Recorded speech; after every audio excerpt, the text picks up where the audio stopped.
Bonjour, bienvenue dans cette nouvelle capsule vidéo sur la périodisation. On aborde le grand 2 ordonner le passé et on peut remarquer qu'il y a une multiplicité des périodes que l'on peut dégager. Une première période que l'on peut dégager, ce sont les siècles. Le siècle correspond à une des périodisations les plus utilisées en histoire.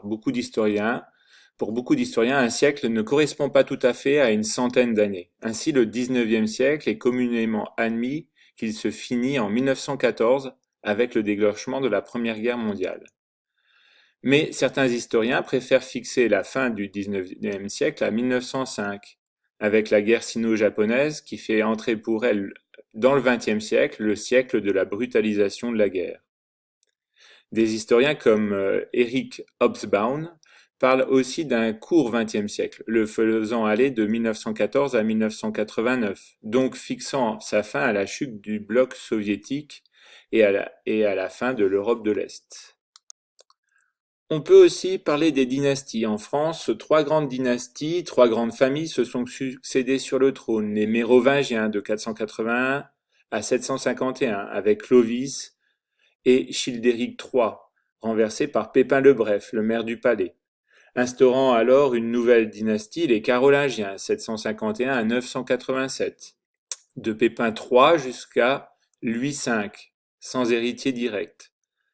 Ensuite advient les Capétiens, 987-1830, avec les Capétiens directs, de Hugues Capet à Charles IV, et enfin les Capétiens indirects, jusqu'à Louis-Philippe, de 1830 à 1848.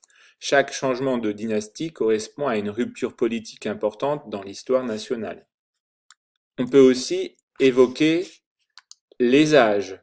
Un âge est une période dont la durée ne correspond pas aux césures traditionnelles comme les siècles ou les millénaires. Sa durée peut être extrêmement variable. On parle ainsi de l'âge industriel, qui débute vers 1850 pour se terminer vers 1930, pour définir une période basée sur l'essor de l'industrie et des transformations sociales, économiques et culturelles qui en découlent. Il existe aussi les chrononymes. Ils renvoient à de grands événements comme l'entre-deux-guerres, désignant une période située entre la fin de la Première et le début de la Seconde Guerre mondiale. Les années 1900-1914 sont aussi appelées la Belle Époque.